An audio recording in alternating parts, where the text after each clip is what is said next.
진수의 삼국지 촉서 권 38 마지막에 이렇게 적혀 있습니다. 이 네 사람은 풍이가 너그럽고 우아하여 세상에서 예우를 받았다. 관우 장비 제갈량 이름 옆에 정사가 똑같은 무게로 함께 묶어 기록한 네 사람이 더 있었습니다. 저희 부모님 세대가 읽으신 이문열 삼국지에도 한두 줄로만 스쳐 지나간 이름들이죠. 많은 분들이 유비를 떠받친 건 관우 장비 조은뚱이라고 알고 계시지만 사실은 달랐습니다. 이 네 분이 차례로 무대에서 내려간 그 순간 촉한이 정확히 어떤 상태였는지 끝까지 보시면 아시게 됩니다. 계속 보시려면 채널 구독과 좋아요 한 번씩 눌러주시면 큰 힘이 됩니다. 먼저 4위입니다. 이름은 손건자는 공우, 청주 북해국 사람입니다. 지금 지도로 보면 산둥성 웨이팡 일대죠. 손건이 유비 마카에 들어온 시점은 백구직 4년에서 백구직 6년 사이로 기록됩니다. 유비가 서주목에 막 오른 직후였죠. 그런데 손건을 유비에게 보낸 사람이 누구였는지가 중요합니다. 후한 최고의 경학자 정연입니다. 배송지가 주석으로 인용한 정연전에 이렇게 적혀 있습니다. 정연이 손건을 주에 천거하였고 손건이 부름을 받은 것은 정연이 추천한 것이라 하였습니다. 후한말 경전 해석의 최고봉이 직접 이름을 써내려 유비에게 보낸 인재가 바로 손건입니다. 손건의 실제 역할은 외교사신 전담이었습니다. 유비가 조조에게 등을 돌렸을 때 원소와 동맹을 맺어낸 사람이 손건이었고 형주로 길을 틀 때 미축과 함께 유표에게 미리 가서 자리를 틔워놓은 사람도 손건이었습니다. 정사촉서 손건전 본문에 이렇게 적혀 있습니다. 선주가 조공을 배반하자 손건을 보내 원소와 직접 맺게 하였고 형주로 가려 할 때에도 손건이 미축과 함께 유표에게 사신으로 갔는데 모두 뜻한 대로 성사시켰다고 말이죠. 더 놀라운 기록이 하나 더 있습니다. 유표가 원상에게 보낸 편지가 정사에 남아있는데 거기서 유표는 이렇게 썼습니다. 매번 유자 장군과 손공우와 더불어 이 일을 논할 때마다 마음이 뼈에 사무치도록 아프지 않은 적이 없었다고 적었죠. 유비 본인의 이름 바로 옆에 손건의 자를 나란히 올려 부른 것이죠. 지금 말로 바꾸면 그룹 회장이 거래처 회장에게 편지를 쓰면서 저희 영업본부장 이름을 저와 동급으로 올려 적은 수준입니다. 손건이 받은 대접은 익주 평정 직후에 바뀝니다. 214년 유비가 성도에 입성한 뒤 손건을 종사중랑에서 병충장군으로 올려 임명합니다. 그런데 정사 본문은 이 임명 다음 문장을 이렇게 한마디로 끝내버립니다. 얼마 되지 않아 죽었다. 원문은 단 3글자 경지졸입니다. 14년을 유랑하며 원소와 유표 사이를 오간 외교관이 드디어 장군호를 받자마자 세상을 뜬 거죠. 촉한이라는 나라가 정식으로 서기 7년 전의 일입니다. 여기서 잠깐 시니어 시청자분들께 한 장면을 떠올려 보시기를 권합니다. 회사가 어려울 때마다 본사 대표님을 대신해 거래처 문턱을 먼저 넘으러 가신 분, 평생 사장 이름 석자 대신 본인 이름 뒤에 본부장이라는 직함만 달고 출장만 다니신 분, 자리가 오를 무렵이 되어서야 건강이 무너지신 분, 손건의 14년이 꼭 그렇게 지나갔습니다. 정사 손건전의 마지막 3글자 경지졸은 그런 한 사람의 마지막을 위로의 말 한마디 없이 닫아버린 기록입니다. 손건이 사라진 214년, 유비는 막 익주를 손에 쥐었을 뿐 아직 황제가 아니었습니다. 그리고 이때까지 손건과 함께 유비를 떠받치던 사람이 또 한 명 있었습니다. 3위로 올라갑니다. 이름은 간홍자는 헌화입니다. 유주 탁군 사람이니 허베이성 저저우 출신이죠. 저저우는 다름 아닌 유비의 고향입니다. 정사촉서 간홍전은 두 사람의 관계를 이렇게 짧게 적습니다. 젊어서부터 선주와 오랜 벗이었고 거병하자 따라다니며 보좌하였다. 이문열 삼국지에서는 중마고우라는 표현을 쓰지만 정사는 거기까지는 가지 않습니다. 정사가 쓴 것은 동양의 오래된 친구 그 이상도 이하도 아닙니다. 유비가 돗자리를 팔던 시절부터 곁에 있었던 가장 오래된 그림자가 바로 간홍이었습니다. 간홍의 태도에 관한 기록은 시니어 시청자분들께서 한번 들으시면 잊기 어렵습니다. 정사촉서 간홍전 원문은 이렇게 적고 있습니다. 선주 앞에서도 다리를 뻗고 기대한 자, 위의를 차리지 않고 제 마음대로 하였으며 제갈량 이하의 신료들 앞에서는 혼자서 침상을 차지하고 목을 베개에 받친 채 누워 이야기하며 굽히는 바가 없었다고 하죠. 유비가 황제로 가는 길을 밟던 그 엄격한 막부 안에서 제갈량조차 정좌한 자리에 간홍 혼자만 다리를 뻗었다는 이야기입니다. 이건 신분이 만든 예우가 아니라 시간이 만든 예우였습니다.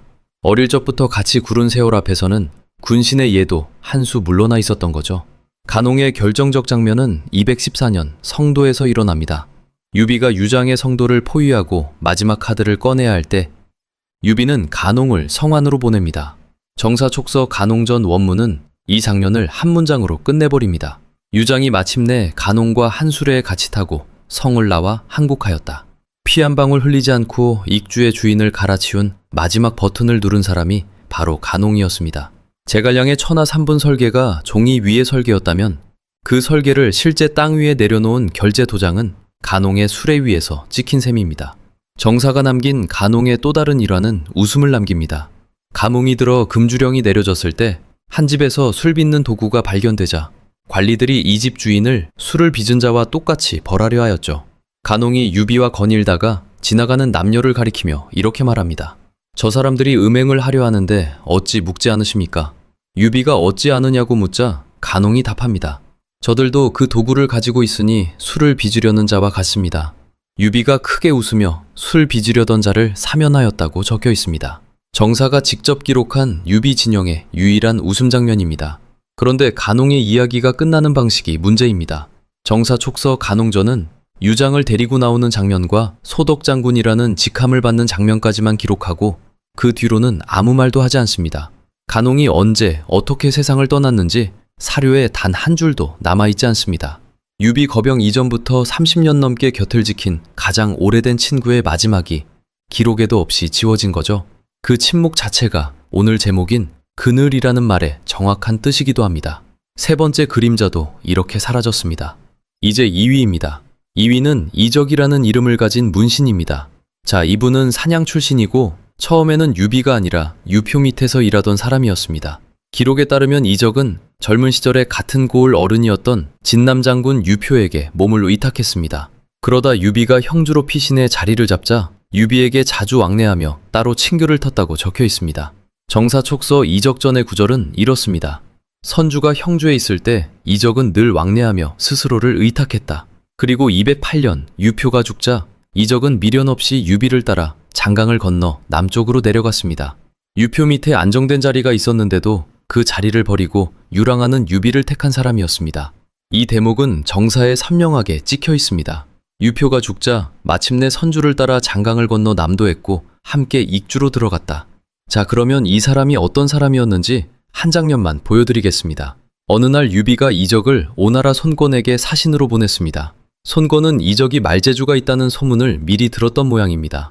그래서 이적이 절을 올리자마자 이렇게 말을 던졌습니다.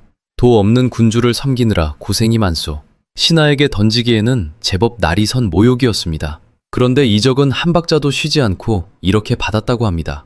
한 번 절하고 한 번 일어난 것뿐인데 고생이랄 것이 있겠습니까? 손권이 크게 놀랐다고 정사는 기록합니다. 유비를 깎아내리려던 자리가 이적의 한마디에 도리어 손권의 자리로 바뀐 셈이죠.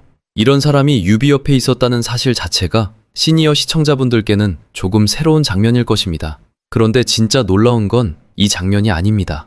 이적에게는 이 외교 일화보다 훨씬 무거운 기록이 하나 더 있습니다. 바로 이 사람이 촉한의 법을 직접 쓴 5사람 가운데 한 명이라는 사실입니다. 정사 촉서 이적전에 이렇게 적혀 있습니다. 후에 소문장군으로 옮겼다. 제갈량 법정유파. 이영과 함께 촉과를 지었다. 촉과의 제도는 이 5사람으로부터 나왔다. 촉과라는 말이 낯설게 느껴지실 것입니다. 쉽게 말씀드리면 촉한이라는 나라가 돌아가는 기본 법률입니다. 오늘날로 치면 민법과 형법의 뼈대를 함께 쓴 일입니다.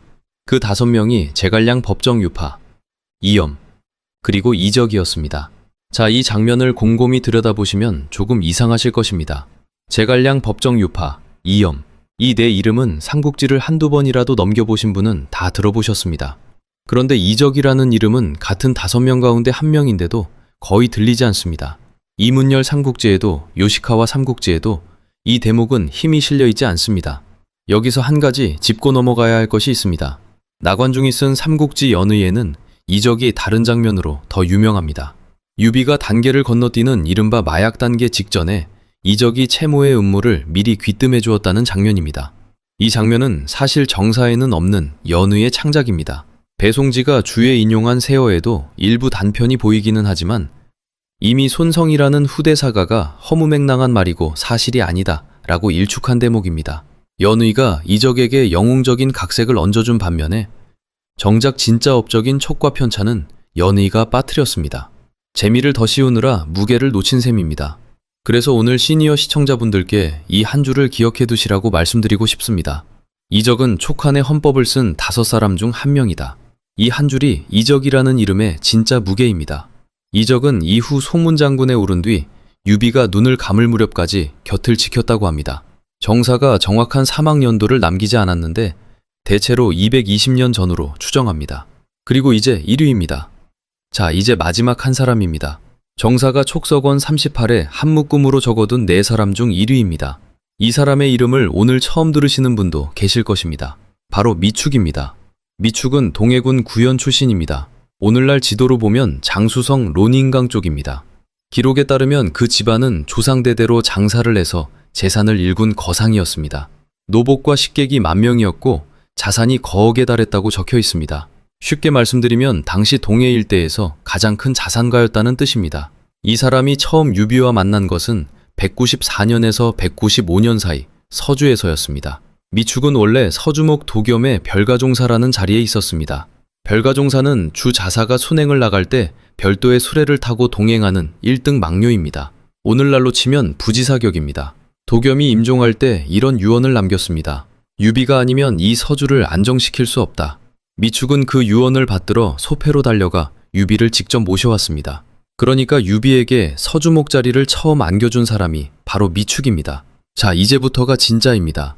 196년 유비가 원술과 대치하는 사이에 여포가 뒤에서 합의를 습격했습니다. 유비의 처자식이 포로로 잡혔고 유비는 광릉 해서로 도망쳐 끼니조차 해결하기 어려운 지경이 되었습니다. 병사들도 흩어지기 직전이었습니다. 바로 이 순간에 미축이 등장합니다.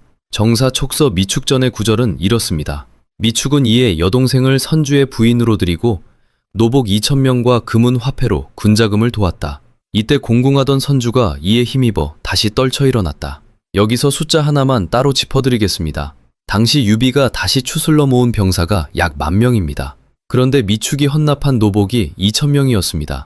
5명 가운데 1명이 미축 집안에서 온 사람이었다는 뜻입니다. 여동생을 시집 보내고 전 재산을 군자금으로 털고 노복 2,000명을 그대로 병사로 줬습니다. 이 정도면 투자가 아니라 자기 집안 전부를 유비에게 걸었다고 보는 편이 맞습니다. 이렇게 도와준 사람에게 유비가 어떻게 대했느냐? 정사는 단 한 줄로 박아둡니다. 권조는 미축을 상빈의 예로 대우했다. 쉽게 말씀드리면 가장 귀한 손님으로 모셨다는 말입니다. 그리고 214년 유비가 익주를 평정한 직후에 이 사람에게 안한장군이라는 직책을 내립니다. 그런데 여기서 시니어 시청자분들이 처음 들어보실 대목이 하나 나옵니다. 정사 촉서 미축전에 이렇게 쓰여 있습니다. 반열은 군사장군의 오른쪽에 두었다. 군사장군, 이 직함이 누구의 것이냐? 바로 제갈량입니다. 그러니까 미축의 서열이 제갈량 위였다는 뜻입니다. 삼국지를 평생 읽어오신 분들도 이 한 줄을 처음 보시면 잠시 숨을 고르시게 될 것입니다. 물론 실병권을 쥔 자리는 아니었습니다. 진수도 미축이 풍모는 너그럽고 돈독하며 우아했으나 실무의 재주는 그의 장점이 아니었다 라고 적었습니다. 한 번도 군대를 통솔하게 하지는 않았다고 덧붙였습니다. 그러나 상사와 청에는 비할 자가 없었다고 못 박았습니다. 명예는 제갈량 위에 두되 실무는 건드리지 않는 자리. 유비가 25년 은혜를 어떻게 갚았는지를 보여주는 자리였습니다. 그런데 여기서 소름 끼치는 게 이 이야기의 끝은 상빈의 예가 아니었습니다. 219년 형주에서 사건이 터집니다.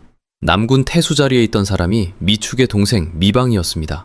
관우가 번성과 양양을 치는 북벌을 벌이는 동안에 미방은 군수보급을 제대로 대지 못했습니다. 관우가 돌아가서 다스리겠다라고 말했다는 소문이 돌자 미방은 두려움에 사로잡혔습니다. 그 사이에 동호의 여몽이 기습을 걸어왔고 미방은 손권에게 항복해버렸습니다. 결과는 모두가 아는 그대로입니다. 형주가 무너지고 관우는 맥성에서 사로잡혀 목이 달아났습니다. 촉한이 가장 크게 흔들린 순간이 바로 그 순간입니다. 동생이 한 짓을 전해 들은 미축의 마음이 어땠을지 한번 짐작해 보시기 바랍니다. 미축은 곧바로 스스로를 오랏줄로 묶고 유비 앞에 나아갔습니다. 죄를 청하는 오래된 의식입니다. 정사에 그 장면이 이렇게 적혀 있습니다. 미축이 스스로를 결박하고 죄를 청하자 선주는 형제의 죄는 서로 미치지 않는다며 위로하고 전과 같이 대우했다. 유비는 이 사람을 끝까지 버리지 않았습니다. 그런데 미축 본인이 그 용서를 견디지 못했습니다. 정사 촉서 미축전의 마지막 네 글자는 이렇습니다. 참의 발병. 부끄러움과 분함이 병이 되었다는 뜻입니다. 그리고 그 뒤에 다시 네 글자가 붙습니다. 세여졸. 1년 남짓 뒤에 세상을 떠났다는 말입니다. 지금 따져보면 대략 220년입니다. 후대의 기록은 미축에 피를 토했다고 전합니다. 25년 전에 전 재산과 여동생까지 바쳐가며 살려낸 그 사람의 이름이 집안에 단 하나뿐인 동생의 배신으로 맥성에서 목이 달아나는 것을 지켜봐야 했던 사람, 그리고 끝내 그 부끄러움을 감당하지 못해 피를 토하며 눈을 감은 사람. 이것이 정사가 1위에 올려둔 네 번째 그림자입니다. 정사 촉서가 한 묶음으로 기록한 네 사람이 차례로 무대에서 내려갔습니다. 이제 그 시점이 촉한 역사에서 정확히 어떤 순간이었는지 연표 한 장으로 보여드리겠습니다. 다시 처음으로 돌아가 연도만 따라가 보시기 바랍니다. 214년 익주 평정 직후 사위 손건이 병충장군에 임명되자마자 세상을 떠났습니다. 같은 214년부터 219년 사이 어느 시점에 3위 간홍의 기록이 끊깁니다. 언제 어떻게 떠났는지도 사료가 남기지 않았습니다. 219년 관우가 형주를 잃고 맥성에서 숨을 거뒀습니다. 220년 1위 미축이 동생의 배신 앞에서 피를 토하며 눈을 감았습니다. 비슷한 시기에 2위 이적도 소문장군 자리를 끝으로 기록이 끊어집니다. 그리고 222년 유비가 이릉에서 대패합니다. 진수가 한 묶음으로 적어둔 네 사람이 모두 무대에서 내려간 직후였습니다. 이 네 분이 차례로 사라진 뒤 촉하는 흔들리기 시작했습니다. 망했다고 단정해서 말씀드리지는 않겠습니다. 다만 흔들림의 출발선이 바로 여기였다는 사실만큼은 시계열이 조용히 증언합니다. 이제 다시 익숙한 이름들 옆을 한번 바라봐 주시기 바랍니다. 관우, 장비, 제갈량, 그 세 이름 옆에 손건, 간홍, 이적, 미축, 이 네 이름이 조용히 얹힙니다. 평생 보아오신 교과서 두 줄이 앞으로는 조금 다르게 읽히실 것입니다. 한 왕조는 영웅 한 사람이 세우는 것이 아닙니다. 이름 없는 네 사람이 뒤에서 떠받칠 때 비로소 세워집니다. 저희 부모님 세대가 공장에서, 사무실에서, 가게에서 꼭 그렇게 하셨습니다. 본부장님, 사장님 이름은 다들 외우셔도 그 옆에서 평생 결제를 바쳐주신 분 이름은 아무도 기억해주지 않았습니다. 그 무게가 1800년 전 촉한에서도 똑같았습니다. 오늘 들려드린 손건, 간홍, 이적, 미축 네 이름이 오늘 저녁 자녀분이나 손주분께 삼국지 이야기를 해주실 때 한 번쯤 얹히기를 바랍니다. 평생 보아오신 삼국지가 그 한 번으로 조금 달라집니다. 끝까지 들어주셔서 깊이 감사드립니다. 채널 구독과 좋아요 그리고 알림 설정까지 눌러주시면 다음 영상도 조용히 찾아뵙겠습니다.